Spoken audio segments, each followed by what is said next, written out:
Hola, ¿qué tal? Buenas noches, señores, bienvenidos. Gracias de nuevo en cuenta por su tiempo, por los momentos que nos regalan, pero sobre todo gracias a Dios porque nos permite pasar estos momentos con Él, porque de Él es la misericordia, de Él es la plenitud, de Él es la perfección, y nosotros somos siervos dispuestos a cumplir con el propósito al que nos ha llamado para hacer su voluntad, pero sobre todo para estar llevando la palabra diariamente hasta que Él nos lo permita, porque es de Él, para Él y todo para Él. Toda la gloria es para Él. Ya chequé que sí hay audio de manera fea en los audífonos. Vamos a ver. Sí, sí, sabía que me iban a lastimar los audífonos, pero me encanta. Bueno, ¿qué vimos ayer?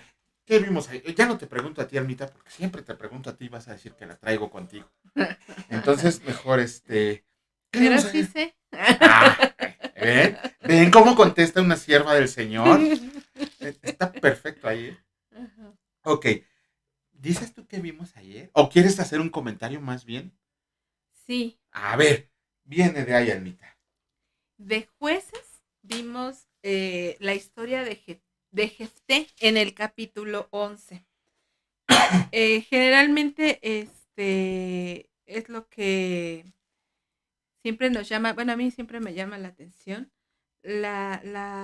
dos situaciones en Jefté.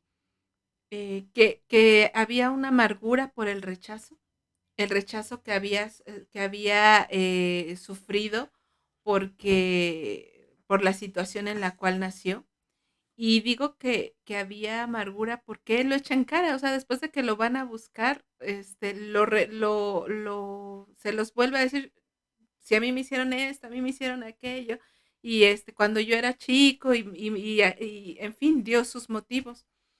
Quiere decir que había resentimiento, había rencor y el resentimiento y rencor pues se convierte en amargura, corrompe y está ahí en el corazón lastimando. Y dices, híjoles, ¿cuántos de nosotros nos acordamos? Ay, yo me acuerdo de mi tía fulanita que me dijo que cuando yo era niño, X o Y cosa, ¿no? O mi primo, o mi papá, o mi hermano, hace muchos años él me dijo esto y se va guardando en el corazón. Inclusive lo que hoy hacemos, seguramente, si la persona no lleva un camino de perdón de corazón, pues seguramente lo va a estar recordando en algún tiempo. Ajá. Y durante un tiempo va a estar taladrando el corazón. Por eso el Señor dice, pues a ti te conviene perdonar. Ajá. Las consecuencias de los actos de aquellas personas se van a dar, sin duda se van a dar, ajá, porque nada queda impune a los ojos del Señor, nada, absolutamente nada. Ajá, nos cuesta trabajo porque a veces quisiéramos que sea en el momento, ajá, que en el momento, y David le clama al Señor y le dice, oye Señor, haz algo con mis enemigos, ¿no? Y cuántos de nosotros hemos dicho eso, oye Señor, acábalos, oye Señor, toma venganza, o a veces no lo expresamos de tal cual, pero nuestras palabras nos llevan a desear la venganza. Uh-huh.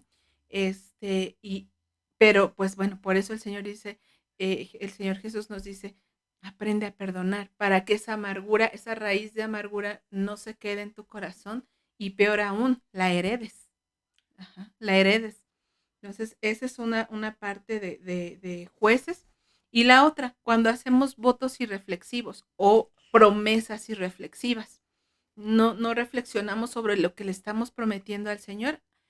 No es malo hacer votos, pero sí hay que tener mucho cuidado porque no estamos tratando con, con nadie más que con el creador de los cielos, ajá, con el único que tiene su palabra viva, eficaz y con el que crea y destruye con la palabra. Ajá, entonces la palabra, los votos para él y frente a él son muy importantes.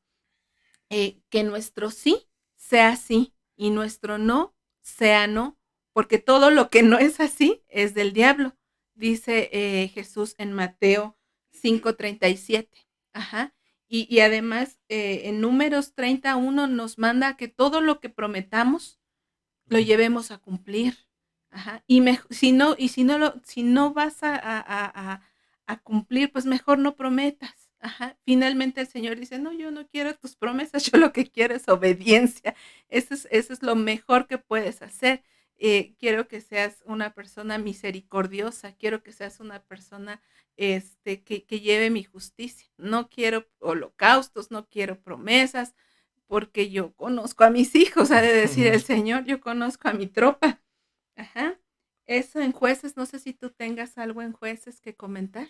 No, de ¿No? jueces me parece muy bien el comentario que hace, el señalamiento que haces, sobre todo lo de los votos, ¿no? Cuántas veces le hemos prometido cosas a Dios y se quedan ahí, en Sí, promesas, se quedan sí, ahí en promesas, sí. ¿no? Cuando Dios es fiel. Ujú. Dios es fiel y si Él te promete algo, te lo cumple. O las cumplimos a medias, Juan. 2 días las cumplimos Y y después después, se te olvida.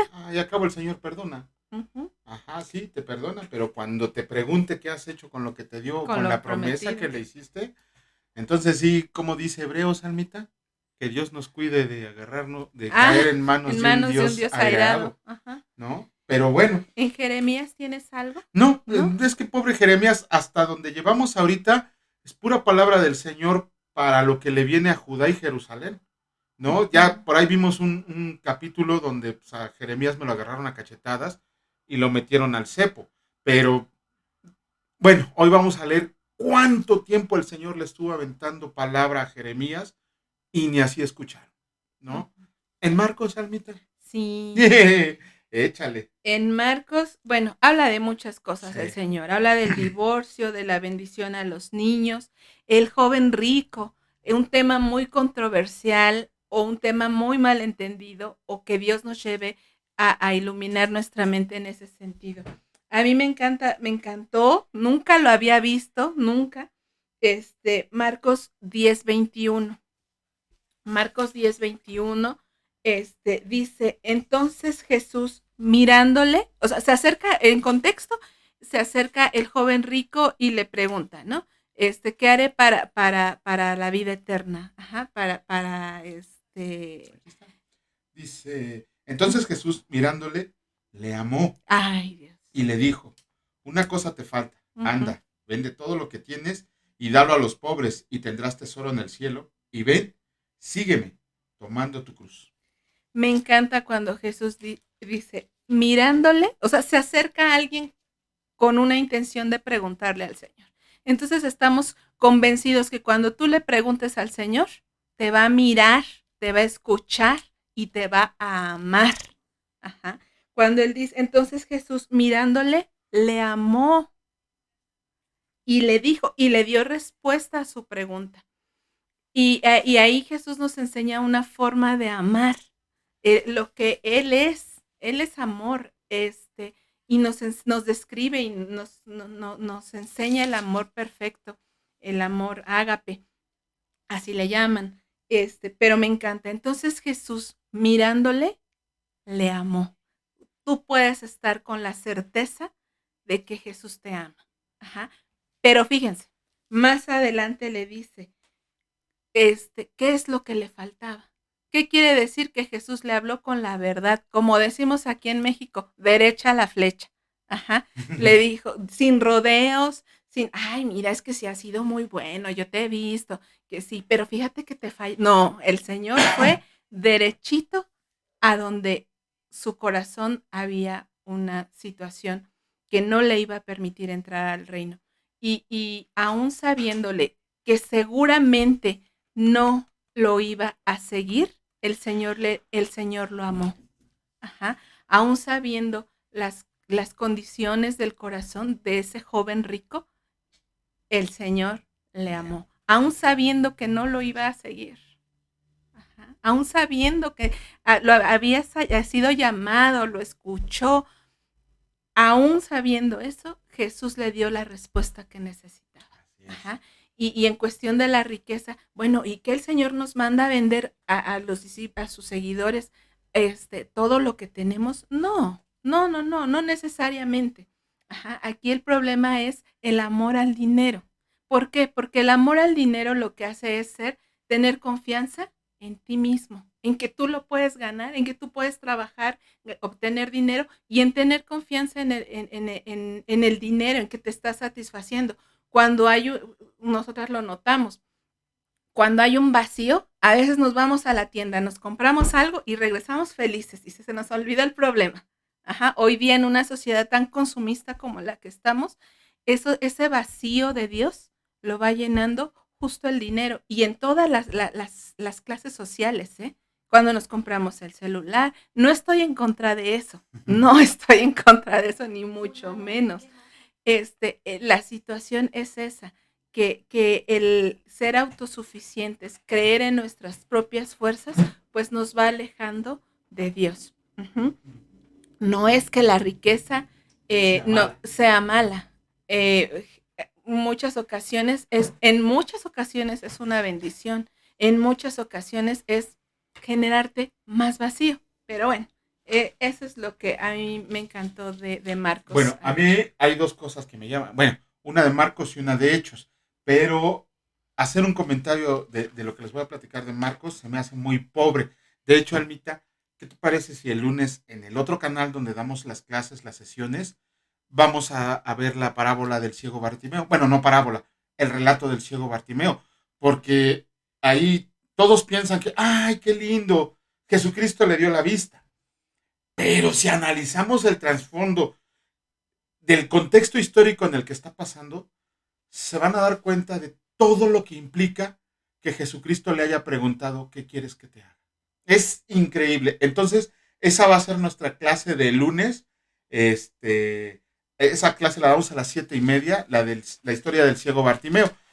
Y también en Hechos hay algo muy, muy extenso, pero es el hecho de que en la iglesia primitiva se acabó la ley. No es que se haya acabado, se puso en pausa la ley porque vino la gracia. Pero bueno. ¿Qué parte? De hecho, de lo que leímos ayer. Es que son, de lo que leímos ayer. Perdón, es que ayer leímos el concilio, ¿no? Por eso lo dices. El concilio en Jerusalén, donde todos ellos tuvieron un concilio para definir acerca de una reunión. Concilio es una reunión. De los teólogos, de los pesados. ¿No? De hecho, quien presidió ese concilio fue Santiago, el hermano de Jesús. Wow. Entonces. Ni más ni menos, ¿no? Ni más ni menos. Y eso que Santiago, acabamos de dar una clase de eso, Santiago tomó a su hermano como loco, como el apestoso de la familia. Cuando ¿no? estaba en vida, sí. Cuando estaba en vida. Pero una vez que Jesucristo resucitó, bueno, imagínense de qué manera se entregó Santiago, que terminó dirigiendo la iglesia de Jerusalén, la iglesia primitiva, la iglesia de donde salimos. Pero también ese es motivo de una clase aparte. Pero esa no sé cuándo la vamos a dar. Lo que sí, el lunes vamos a dar la clase del ciego Bartimeo, el relato del ciego Bartimeo, ¿sale? Pero bueno. Todavía tengo en Hechos. Un medio minuto. Bueno, órale, échale. En Hechos, un hecho histórico que queda aquí plasmado, que es cuando Pablo no quiere viajar con Marcos. El evangelista, San Marcos, el niño, el joven Marcos, joven, a lo mejor, ¿no? Hoy día, pues uno de esos chicos, pues muy propio, muy educado con una supereducación de escuela bastante alta, nivel económico alto, pero lo invitan a pasear, a viajar. Yo creo que él lo tomaba como paseo, no lo dice la escritura, pero sí dice que Pablo no quería ir con él.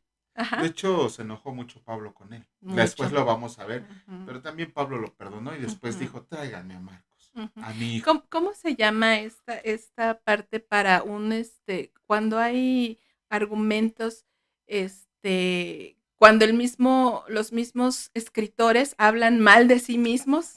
Es el argumento de lo vergonzoso. El argumento de lo vergonzoso.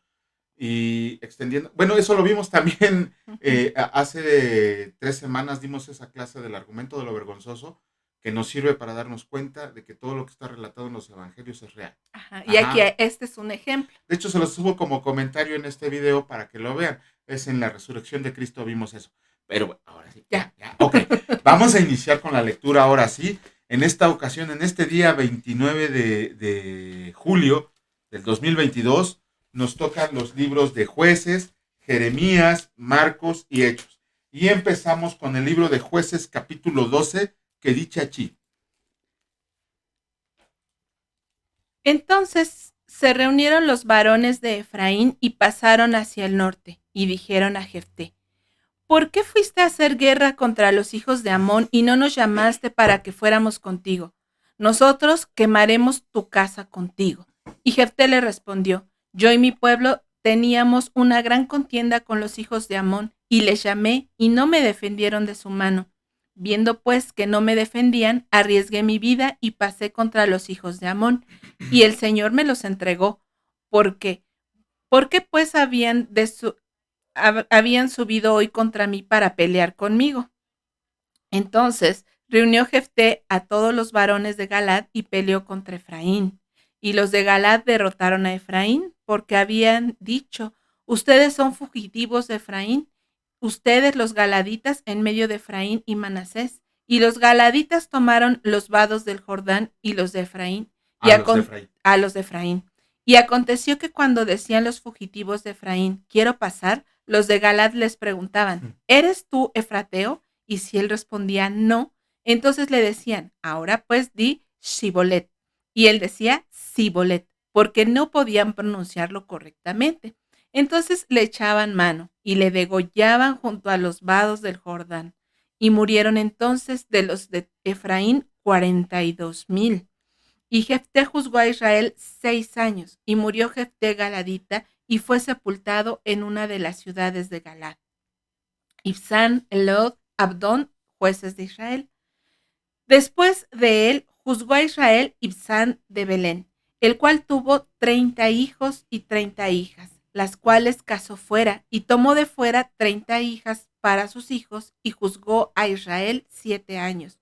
Y murió Ibzán y fue sepultado en Belén. Después de él juzgó a Israel Elón Zabulonita, el cual juzgó a Israel 10 años.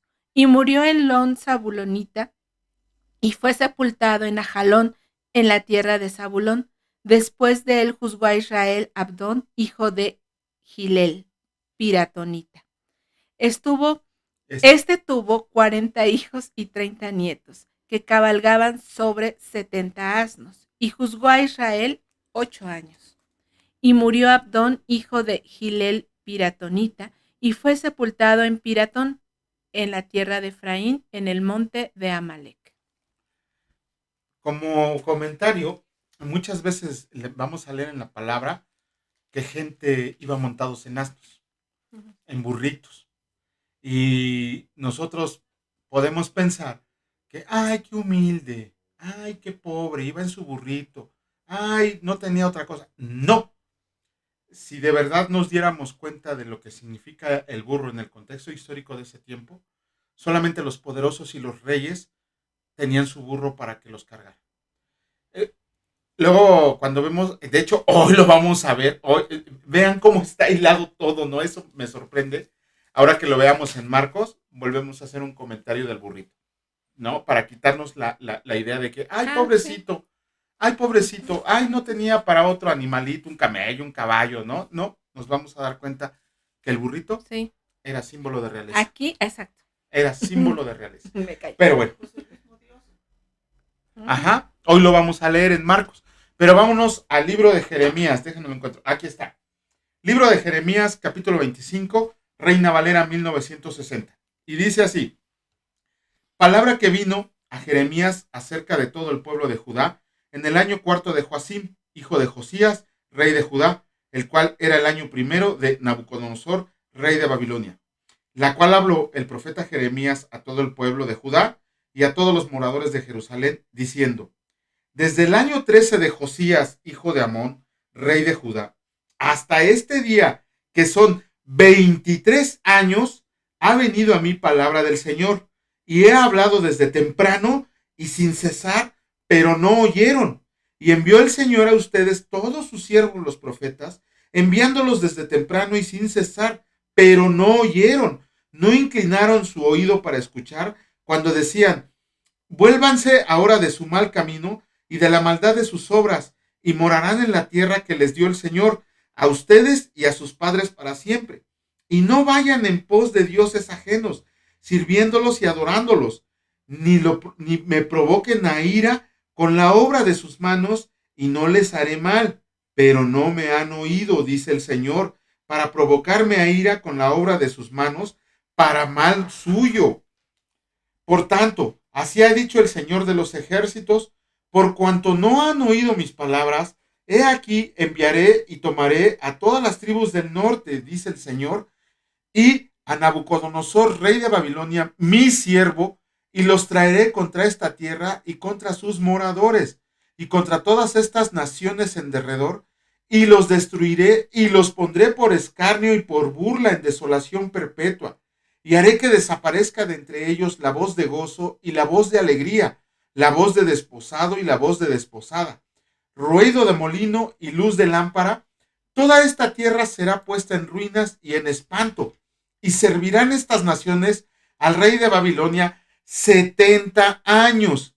Y cuando sean cumplidos los 70 años, castigaré al rey de Babilonia y a aquella nación por su maldad, ha dicho el Señor, y a la tierra de los caldeos, y la convertiré en desiertos para siempre, y traeré sobre aquella tierra todas mis palabras que he hablado contra ella, con todo lo que está escrito en este libro, profetizado por Jeremías contra todas las naciones, porque también ellas serán sojuzgadas por muchas naciones y grandes reyes, y yo les pagaré conforme a sus hechos y conforme a la obra de sus manos. La copa de ira para las naciones. Porque así me ha dicho el Señor Dios de Israel: toma de mi mano la copa de vino de este furor y da a beber de él a todas las naciones a las cuales yo te envío, y beberán y temblarán y enloquecerán a causa de la espada que yo envío entre ellas. Y tomé la copa de la mano del Señor y di de beber a todas las naciones a las cuales me envió el Señor, a Jerusalén, a las ciudades de Judá y a sus reyes y a sus príncipes, para ponerlos en ruinas, en escarnio y en burla y en maldición, como hasta hoy. A Faraón, rey de Egipto, a sus siervos, a sus príncipes y a todo su pueblo, y a toda la mezcla de naciones y a todos los reyes de tierra de Uz, y a todos los reyes de la tierra de Filistea, a Ascalón, a Gaza, a Ecrón y al remanente de Asdod, a Edom y Moab, a los hijos de Amón, a todos los reyes de Tiro, a todos los reyes de Sidón, a los reyes de las costas que están en este lado del mar, a Dedán, a Tema y a Bus, y a todos los que se rapan las sienes, a todos los reyes de Arabia, y a todos los reyes de pueblos mezclados que habitan en el desierto, a todos los reyes de Simri, a todos los reyes de Elam, a todos los reyes de Media, y a todos los reyes del norte, los de cerca y los de lejos, los unos con los otros, y a todos los reinos del mundo que están sobre la faz de la tierra, y el rey de Babilonia beberá después de ellos. Les dirás pues: así ha dicho el Señor de los ejércitos, Dios de Israel: beban y embriáguense y vomiten y caigan y no se levanten a causa de la espada que yo envío entre ustedes. Y si no quieren tomar la copa de tu mano para beber, les dirás tú: así ha dicho el Señor de los ejércitos, tienen que beber, porque he aquí que a la ciudad en la cual es invocado mi nombre, yo comienzo a hacer mal, y ustedes serán absueltos. No serán absueltos, porque espada traigo sobre todos los moradores de la tierra, dice el Señor de los ejércitos. Tú, pues, profetizarás contra ellos todas estas palabras, y les dirás: Dios rugirá desde lo alto, y desde su morada santa dará su voz. Rugirá fuertemente contra su morada. Canción de lagareros cantará contra todos los moradores de la tierra. Llegará el estruendo hasta el fin de la tierra, porque el Señor tiene juicio contra las naciones. Él es el juez de toda carne. Entregará a los impíos a espada, dice el Señor. Así ha dicho el Señor de los ejércitos. He aquí que el mal irá de nación en nación, y gran tempestad se levantará de los fines de la tierra, y yacerán los muertos del Señor. En aquel día, desde un extremo de la tierra hasta el otro, no se endecharán, ni se recogerán, ni serán enterrados, como estiércol quedarán sobre la faz de la tierra. Aúllen, pastores, y clamen, revuélquense en el polvo, mayorales del rebaño, porque cumplidos son sus días para que sean degollados y esparcidos, y caerán como vaso precioso.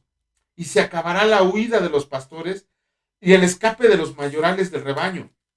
Voz de la gritería de los pastores y aullido de los mayorales del rebaño, porque el Señor asoló sus pastos, y los pastos delicados serán destruidos por el ardor de la ira del Señor.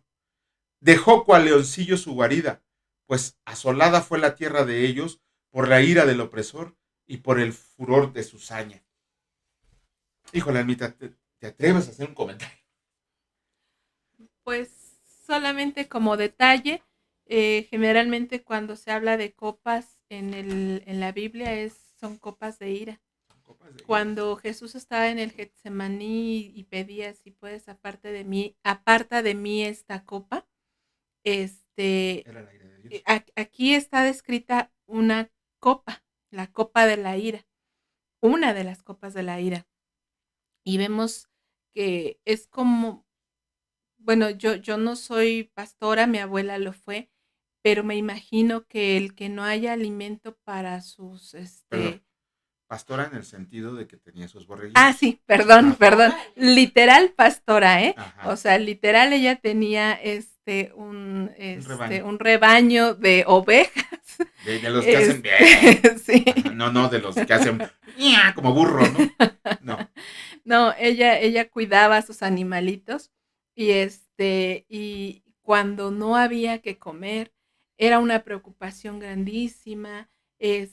Cuando los animales dañaban otras tierras, que dañaban esos pastitos que apenas estaban saliendo, era un problema enorme, enorme. Y el simple hecho de ver que no hay nada para los animales para comer, causaba dolor, causaba pesar, ajá, preocupación, porque, Lo que estamos viviendo en el ajá, y norte. tenían que llevarlos y buscar esos nuevos pastos o les daban zacate, los animales buscaban como casi literal debajo de las piedras si había alguna plantita o lo que hubiera, ajá, entonces, pues así me imagino el dolor tan grande que causa una copa de la ira.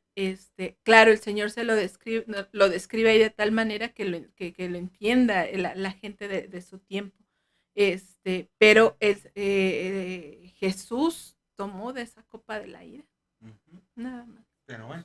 Entonces continuamos exactamente con su vida. Continuamos con el libro de Marcos. Marcos. Marcos es el capítulo 11. Aquí vamos a ver la situación que vimos anterior de la entrada triunfal a Jerusalén. Pongamos atención. Cuando se acercaban a Jerusalén, junto a Betfagé y a Betania, frente al monte de los olivos, Jesús envió 2 de sus discípulos y les dijo: vayan a la aldea que está enfrente de ustedes, y luego que entren en ella hallarán un pollino atado, en el cual ningún hombre ha montado. Desátenlo y tráiganlo, y si alguien les dijere: ¿por qué haces eso?, díganle que el Señor lo necesita y que luego lo devolverá.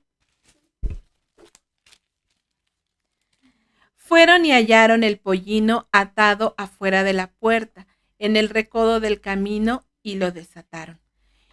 Y uno de los que estaban allí les dijeron: ¿qué hacen desatando el pollino? Entonces ellos le dijeron cómo Jesús había mandado, y los dejaron. Y trajeron el pollino a Jesús y echaron sobre él sus mantos, y se sentó sobre él. También muchos tendían sus mantos por el camino, y otros cortaban ramas de los árboles y las tendían por el camino. Y los que iban delante y los que venían detrás daban voces diciendo: ¡Hosana! Bendito el que viene en el nombre del Señor. Bendito el reino de nuestro padre David que viene. ¡Hosana en las alturas! Y entró Jesús en Jerusalén y en el templo, y habiendo mirado alrededor todas las cosas, como ya anochecía, se fue a Betania con los 12. Ajá. Maldición de la higuera estéril. Al día siguiente, cuando salieron a Betania, tuvo hambre, y viendo de lejos una higuera que tenía hojas, fue a ver si tal vez hallaba en ella algo, Pero cuando llegó a ella, nada halló sino hojas, pues no era el tiempo de higos. Entonces Jesús dijo a la higuera: nunca jamás coma nadie fruto de ti. Y lo oyeron sus discípulos. Vinieron purificación del templo. Vinieron pues a Jerusalén, y entrando Jesús en el templo, comenzó a echar fuera a los que vendían y compraban en el templo, y volcó las mesas de los cambistas y las sillas de los que vendían palomas, y no consentía que nadie atravesara el templo llevando utensilio alguno, y les enseñaba diciendo: ¿no está escrito? Mi casa será llamada casa de oración para todas las naciones, mas ustedes la han hecho cueva de ladrones. Y lo oyeron los escribas y los principales sacerdotes y buscaban cómo matarle, porque le tenían miedo, por cuanto todo el pueblo estaba admirado de su doctrina. Pero al llegar la noche, Jesús salió de la ciudad. La higuera maldecida se seca. Y pasando por la mañana vieron que la higuera se había secado desde las raíces. Entonces Pedro, acordándose, le dijo: Maestro, mira, la higuera que maldijiste se ha secado. Respondiendo Jesús les dijo: tengan fe en Dios, porque de cierto les digo que cualquiera que dijere a este monte: quítate y échate en el mar, y no dudare en su corazón, sino creyere que será hecho lo que dice, lo que diga les será hecho.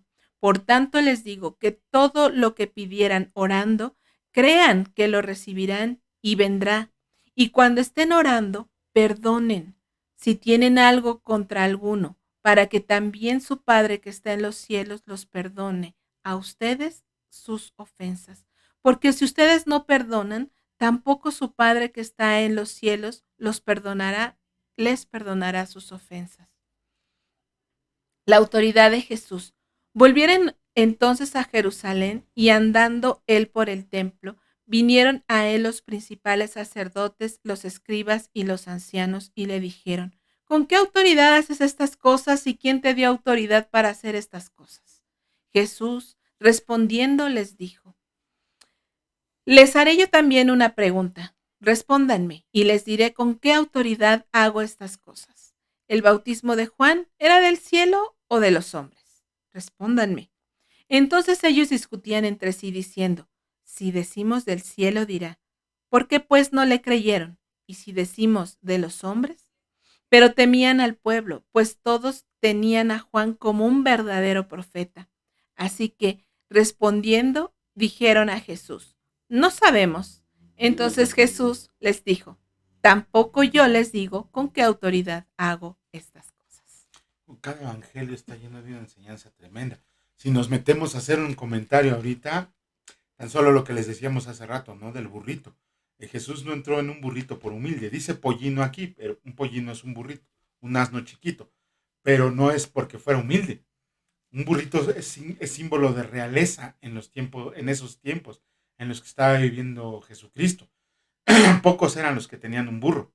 Tener un burro era un lujo, ¿no? Era más valorado que un caballo, más valorado que un camello. Era símbolo de riqueza tener burros, ¿no? Vemos la maldición de la higuera estéril. ¿A quién representan los higos y la higuera, Almita? Al pueblo de Israel. Al pueblo de Israel. O sea, no es de que haya maldecido una higuera. Estaba maldiciendo al pueblo de Israel casi literalmente, ¿no? O sea, hacer un comentario aquí, híjole, está medio difícil escoger acerca de qué, ¿no? El Juan, Jesucristo mismo, los mismos, el pueblo de Jerusalén en ese tiempo tenía a Juan como un verdadero profeta. Y si nos damos cuenta, Juan es el último de los profetas, como hombre, ¿no? Es el último de los profetas, por eso ya no hay profetas, pero bueno, hay algunos que se aferran aquí así. Vamos a continuar con la lectura del libro de Hechos, capítulo 16. Y dice así, está bonito, está bonito. Dice: Timoteo acompaña a Pablo y a Silas. Después llegó a Derbe y a Listra, y aquí había ahí cierto discípulo llamado Timoteo, hijo de una mujer judía creyente, pero de padre griego. Y daban buen testimonio de él los hermanos que estaban en Listra y en León y Iconio. Quiso Pablo que éste fuera con él, y tomándole lo circuncidó por causa de los judíos que había en aquellos lugares, porque todos sabían que su padre era griego. y al pasar por las ciudades les entregaban las ordenanzas que habían acordado los apóstoles y los ancianos que estaban en Jerusalén para que las guardaran. Así que las iglesias eran confirmadas en la fe y aumentaban en número cada día. La visión del varón macedonio. Y atravesando Frigia y la provincia de Galacia, les fue prohibido por el Espíritu Santo hablar la palabra en Asia. Y cuando llegaron a Misia, intentaron ir a Bitinia, pero el Espíritu no se los permitió. Y pasando junto a Misia, descendieron a Troas, y se le mostró a Pablo una visión de noche. Un varón macedonio estaba en pie, rogándole y diciendo: pasa a Macedonia y ayúdanos. Y cuando vio la visión, enseguida procuramos partir para Macedonia, dando por cierto que Dios nos llamaba para que le anunciáramos el Evangelio. Encarcelados en Filipos. Zarpando pues de Troas, vinimos con rumbo directo a Samotracia y, y al día siguiente a Neápolis y de ahí a Filipos, que es la primera ciudad de la provincia de Macedonia y una colonia. Y estuvimos en aquella ciudad algunos días, y un día de reposo salimos fuera de la puerta, junto al río, donde solían hacerse las oraciones, y sentándonos, hablamos a las mujeres que se habían reunido. Entonces una mujer llamada Lidia, vendedora de púrpura de la ciudad de Tiatira, que adoraba a Dios, estaba oyendo, y el Señor abrió el corazón de ella para que estuviera atenta a lo que Pablo decía. Y cuando fue bautizada y su familia, nos rogó diciéndole: si han juzgado que yo sea fiel al Señor, entren en mi casa y posen ahí. Y nos obligó a quedarnos. Aconteció que mientras íbamos a la oración, nos salió al encuentro una muchacha que tenía espíritu de adivinación, la cual daba gran ganancia a sus amos, adivinando. Esta, siguiendo a Pablo y a nosotros, daba voces diciendo: estos hombres son siervos del Dios Altísimo, quienes les anuncian el camino de salvación. Y esto lo hacía por muchos días, mas desagradando a Pablo, éste se volvió y dijo al espíritu: te mando en el nombre de Jesucristo que salgas de ella. Y salió en aquella misma hora. Pero viendo sus amos que había salido la esperanza de su ganancia, prendieron a Pablo y a Silas y los trajeron al foro ante las autoridades. Y presentándolos a los magistrados, dijeron: estos hombres, siendo judíos, alborotan nuestra ciudad y enseñan costumbres que no nos es lícito recibir ni hacer, pues somos romanos. Y se agolpó el pueblo contra ellos, y los magistrados, rasgándoles las ropas, ordenaron azotarles con varas. Después de haberlos azotado mucho, los echaron en la cárcel, mandando al carcelero que los guardara con seguridad, el cual, recibido este mandato, los metió en el calabozo de más adentro y los aseguró los pies en el cepo. Pero a medianoche, orando Pablo y Silas, cantaban himnos a Dios, y los presos los oían. Entonces sobrevino de repente un gran terremoto, de tal manera que los cimientos de la cárcel se sacudían, y al instante se abrieron todas las puertas y las cadenas de todos se soltaron. Despertando el carcelero y viendo abiertas las puertas de la cárcel, sacó la espada y se iba a matar, pensando que los presos habían huido. Mas Pablo clamó a gran voz diciendo: no te hagas ningún mal, pues todos estamos aquí. Él entonces, pidiendo luz, se precipitó adentro y temblando se postró a los pies de Pablo y de Silas, y sacándolos les dijo: señores, ¿qué debo hacer para ser salvo? Ellos dijeron: cree en el Señor Jesucristo y serás salvo tú y tu casa. Y le hablaron la palabra del Señor a él y a todos los que estaban en su casa. Y él, tomándolos en aquella misma hora de la noche, les lavó las heridas, y enseguida se bautizó él con todos los suyos. Y llevándolos a su casa, les puso a la mesa, y se regocijó con toda su casa de haber creído en Dios. Cuando fue de día, los magistrados enviaron alguaciles a decir: suelta a aquellos hombres.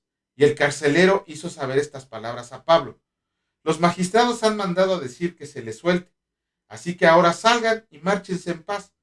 Pero Pablo les dijo: después de azotarnos públicamente, sin sentencia judicial, siendo ciudadanos romanos, nos echaron en la cárcel y ahora nos echan encubiertamente. No, por cierto, sino vengan ellos mismos a sacarnos. Y los alguaciles hicieron saber estas palabras a los magistrados, los cuales tuvieron miedo al oír que eran romanos, y viniendo, les rogaron, y sacándoles, les pidieron que salieran de la ciudad. Entonces, saliendo de la ciudad, entraron en casa de Lidia, y habiendo visto a los hermanos, los consolaron y se fueron. Un comentario, antes de que empieces tu almita, déjenme hacer un comentario. Si leemos el versículo 10, dice, y sacándolo les dijo, señores, ¿qué debo hacer para ser salvo? Y obviamente Pablo o Silas le contestan. Ellos dijeron, cree en el Señor Jesucristo. Cree en el Señor Jesucristo. Le dijeron al carcelero, coma, y será salvo. No dijo nada más.